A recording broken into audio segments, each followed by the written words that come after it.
G'day, thanks for joining me on this video. The reason I'm making this video is that the next video I want to make is looking at a number of different retail options for buying gold and silver in Australia. And I thought it would be worthwhile just addressing the issue of, is it a good time to buy given that gold is at all-time highs, all-time high prices in Australian dollar terms.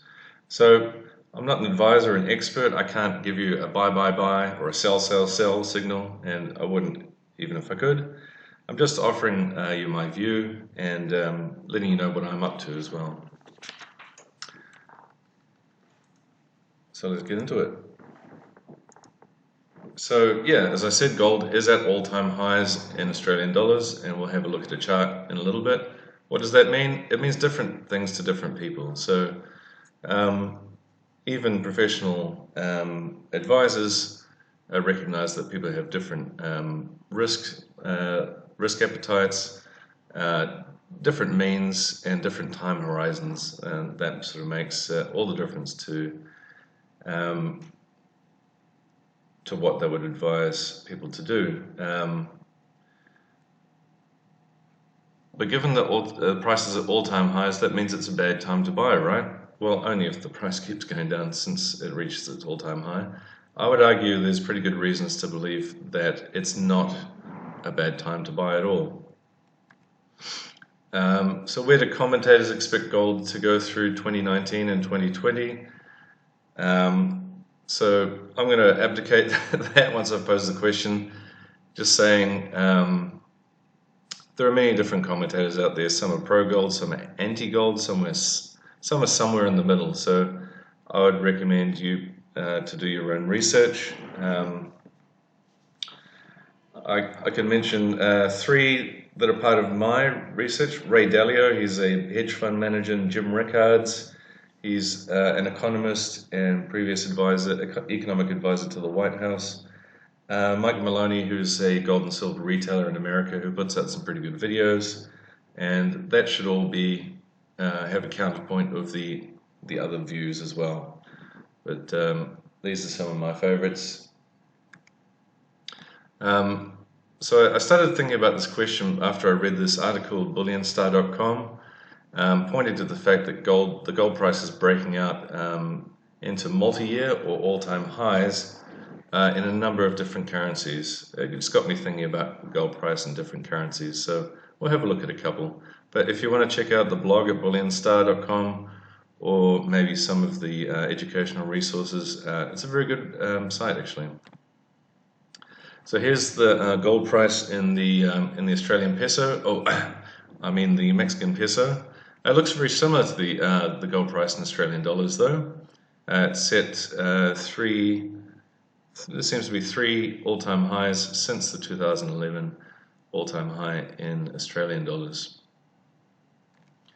This one's in the Norwegian krone.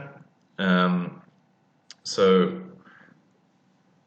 currency is not just having a hard time against gold in third world countries, it's also first world countries. Interestingly, Norway does not hold any gold as reserve assets at their central bank. Argentinian peso, obviously that's semi-exponential. It's since 2011 the gold price in Argentinian peso has gone up 12 times or 1,200%. Obviously they're in a currency crisis. Canadian dollar, I put that in there for comparison as well. Interestingly, Canadian government got rid of all reserve assets of physical gold just recently. I think it was in 2015, and they're also reaching all-time highs. Turkish lira, obviously having a currency crisis as well. It's gone up.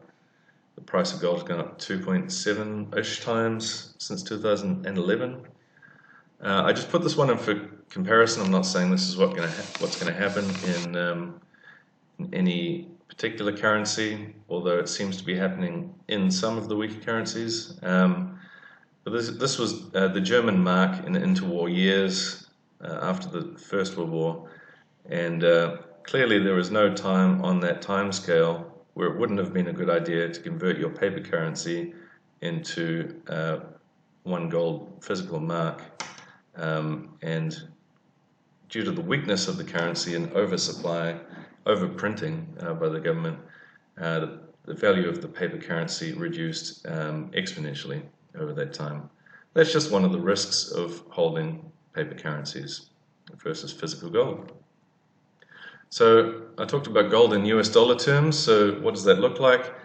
The low point on the graph is just a little bit, it's off to the left of the graph there. I think the low price was in 2001 in the last, say 40 years, and then it's been steadily it sort of went up, and along that time it started to set some all-time high prices, and that finished up in September 2011. Since then, since that high point, the price went down around 43% to the low point in 2015, and is currently, I think, 25.5% below the all-time highs. But as you can see, it's showing some recent strength. It seems to be doing relatively well in, well, at the moment there's some global uncertainty, there's some issues with the financial sector and economies and things like that. So let's look at, versus that one, how does the gold price look in Australian dollars? You can see in 2011, the high price was actually in late August, not in September like in America, but it was $1,839.70. And since then there was a decline, but that stopped, and there's been a new all-time high set in 2016, and then another one in 2018, and then very, very recently in 2019. So while the gold price in American dollar terms hasn't reset a new high, it has in Australian dollar terms.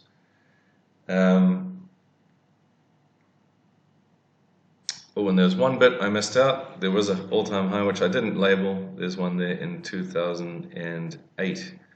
And so if you include that, it's set 9 all-time highs in the last 11 years, and there's more all-time highs that aren't included in this graph off to the left there. Yeah, so it's looking okay. So what about outside of that time scale? So this one goes back to 1973. All those arrows are, if not setting new all-time highs, they're very, very close to. So there's just, what I'm trying to point out is there's no point on that graph in the past where it has been a bad idea, in my opinion, to have bought gold. There would have been some short-term dips in price, but overall, on that time scale, you would have been at least maintaining your purchasing power, and if not profiting, doing better for the fact that you're holding some gold. Why has gold been setting new highs in Australian dollar terms when it hasn't been in US dollar terms? Pretty good question. It's just down to forex currency risk and devaluation of one currency versus another one. Around the time of the American all-time high in price, the US dollar started to appreciate, and the Australian dollar started to depreciate versus the US dollar quite significantly up until, it seems to be stabilizing a bit now. It may even appreciate in the short to medium term, but over that time period since 2011 to now, it has lost, the Australian dollar has lost 36% of its value versus the American dollar. The way I think about that is that all savings in Australian dollars or investments in assets that were made in Australian dollars or financial assets over that time period need to be discounted by around 36%, the devaluation in the currency versus American dollars, or they certainly are devalued 36% versus just holding US dollars in a no fee, no interest account. So that's just the risks, again, of holding some paper currency, basically. So all paper currencies devalue over time through inflation, and yes, the US dollar has been dropping in value over the time. It's just that the Australian dollar has dropped more in a relative way versus the American dollar. This is just an illustration of just that inflation over time. And Australia wasn't on there, so I've sort of tried to insert it there. So the datum there is 1980, and over the next 19-20 years since then, US dollar lost 50% of its purchasing power, and the UK sterling lost about 59-60% of its value. So clearly, holding the assets, paper assets that you're told to hold, is not without risk at all. So how has gold fared in a similar time period? So you can see that it was a bit of a price spike there in 1980, and it had a bit of weakness there for the next 20 years, didn't drop to zero, and then if you held it, even if you bought it at the peak there of $600 or around about in 1980, you would have gone 300% there in 2011, and even now you're doing pretty good relatively, so that's over 100% gain still. So you would have, the money you put into gold, if this is in US dollars, would have still done pretty good over the long term versus losing value in paper assets. So how risky is gold as an asset? It seems to be termed and framed in quite risky terms by asset managers, etc. Recently, the Bank of International Settlements reclassified gold as a Tier 1 or 0% risk asset. That was just December 2017. So this is relevant for reserve banks or big banks that are holding reserve assets. I just thought it was interesting that they recognized the fact that all assets that are outstanding have some sort of risk attached to them. Cash, they say there's zero risk. Gold, bullion, they say is zero risk. All other assets, apart from outstanding cash, gold or cash assets held, they rate as 100% risky, i.e. they mean there is potential there for your claim on the asset to be defaulted on. Someone might not pay back what your investment, basically. This wasn't a cherry-picked graphic. This was just having a look at the goldprice.org in Australian dollar terms. This thing popped up on the side. So whether you bought today, 1 month ago, 6 months ago, a year ago, 5 or 20 years ago, you're all in the green if you bought gold. So that just sort of puts it into perspective. It's not a risky asset, in my opinion, at all. It's more risky not to own gold than it is to own it. So in the current environment, the opportunity cost of holding gold is also declining. So what I mean is, the return on high interest savings account, term deposits, or government debt, the returns on the money you're investing there is starting to get very, very small, to the point that it's nominal. I don't think it's interesting at all or worthy of my time and attention. And I'll just give you a couple of examples. I'm not denigrating any of these brands. It's just a random selection. I did like a 5-minute search to get this information, and you can too. So these are just a comparison of some high interest savings accounts. So the top one there is 2.85%.